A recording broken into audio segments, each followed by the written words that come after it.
अनामिका मध्य प्रदेश से दिल्ली कॉलेज के लिए आई थी और अयान राजस्थान से उसी कॉलेज में पढ़ने आया था। अयान एक सीधा साधा सा लड़का है जो ना लड़कियों से ज्यादा बात करता है और ना किसी से ज्यादा मतलब रखता है। अयान की यह बात अनामिका को बहुत अच्छी लगती है और वह किसी ना किसी बहाने से अयान से बात करने की कोशिश करती है। अनामिका दिखने में क्यूट लगती है। कुछ ही समय में अयान और अनामिका की दोस्ती हो जाती है। अयान धीरे धीरे अनामिका को पसंद करने लगता है। दोनों दिन भर कॉलेज में बातें करते अपने हर लाइक डिसलाइक को शेयर करते हैं और कुछ समय में बहुत अच्छे दोस्त बन जाते हैं। अयान की लाइफ में पहले कभी कोई लड़की आई नहीं थी, जबकि अनामिका के पहले दोस्त थे और वह सबसे बात करती है।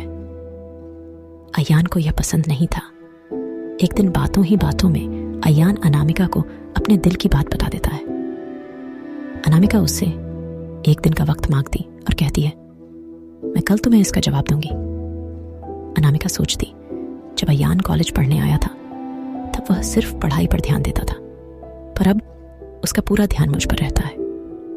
अगर मैं इसकी गर्लफ्रेंड बन जाऊंगी तो यह पढ़ाई भूल जाएगा और मुझ में ही लगा रहेगा। यही सब ख्याल अनामिका के मन में होते हैं और दूसरे दिन अनामिका अयान को मना कर देती है और कहती है, मैं तो तुम्हें बस अपना दोस्त समझती हूँ, इससे ज्यादा कुछ नहीं।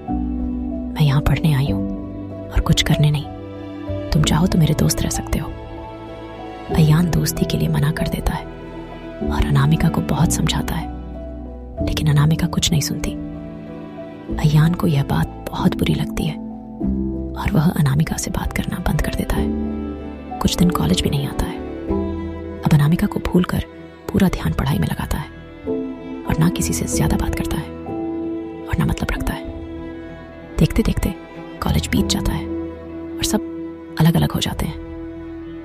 अयान कॉलेज में टॉप कर जाता है और सबसे पहले नौकरी पा लेता है। 2-3 साल बीत जाते हैं ना। अयान को अनामिका का पता रहता है और ना अनामिका को अयान का कुछ पता रहता है।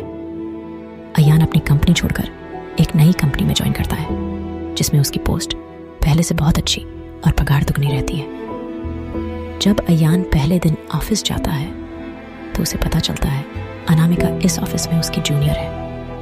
वह उस पर बिल्कुल भी ध्यान नहीं देता है और काम में ही लगा रहता है। कुछ दिनों ऐसा ही चलता है, पर दोनों एक दूसरे को पहले से जानते थे और एक दिन दोनों को एक प्रोजेक्ट के लिए साथ में बाहर जाना पड़ता है। प्रोजेक्ट के बाद ना चाहते हुए भी अयान और अनामिका की बात होने लगती है। अनामिका अयान को समझाती है, आखिर उसने उसको मना क्यों किया था।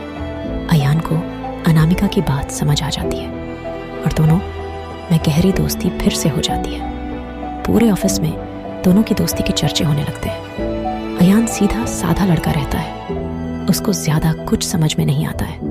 अयान कुछ समय बाद अनामिका को डिनर पर ले जाकर फिर से प्यार का इजहार करता है। अनामिका इस बार अयान से मना नहीं करना चाहती, पर उसके पास कोई चारा नहीं है क्योंकि कुछ ही दिनों में उसकी शादी होने वाली रहती है। अनामिका अयान को अपनी शादी की बात बताती है। इस बार अयान का दिल पूरी तरह टूट जाता है। वह बिना कुछ कहे वहां से चला जाता है। अनामिका रात में सोचती है कि अयान से अच्छा लड़का मुझे कभी नहीं मिलेगा। वह फैसला करती है कि कल अयान को हाँ कर दूंगी और मम्मी पापा को अयान से शादी के लिए मना लूंगी। जब दूसरे दिन अनामिका ऑफिस जाती है तो उसको पता चलता है कि अयान ओएन ऑफिस छोड़कर चला गया और दोबारा कभी कंपनी में नहीं आएगा। जाते जाते आयन अनामिका को एक खत लिख जाता है, जिस दिन मैंने तुम्हें देखा था उसी दिन से मैं तुमसे प्यार करता हूं। मैं तुम्हें जिंदगी में कभी नहीं भूल पाऊंगा। तुम जहां भी रहो, जिसके साथ भी रहो, खुश रहो। अब इस जीवन में इस दर्द के साथ ही जिंदा रहूंगा। मैंने हमेशा तुमसे प्यार किया है और केवल प्यार किया है। तुम मेरी जिंदगी में आने वाली पहली और आखिरी लड़की हो। अब ना मेरी जिंदगी में कोई आएगा और ना मैं किसी को आने दूंगा।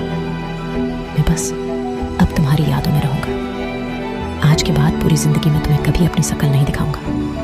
बस भगवान से यही दुआ करता हूं, तुम जहां भी रहो खुश रहो और शादी के लिए बहुत बहुत शुभकामनाएं। अनामिका आयन को खोजने की बहुत कोशिश करती है, पर कई साल के बाद भी उसको अय्यान नहीं मिलता और वह अपने माँ बाप की पसंद के लड़के के साथ शादी कर लेती। इस तरह दोनों हमेशा हमेशा के लिए एक दूसरे से बिछड़ गए और दर्द के साथ अपनी जिंदगी व्यतीत करते हैं। ये वीडियो एक काल्पनिक प्रेम कहानी है, सिर्फ मनोरंजन के लिए। दोस्तों, आपको हमारी सैड लव स्टोरी कैसी लगी हमें कमेंट करके ज़रूर बताएं।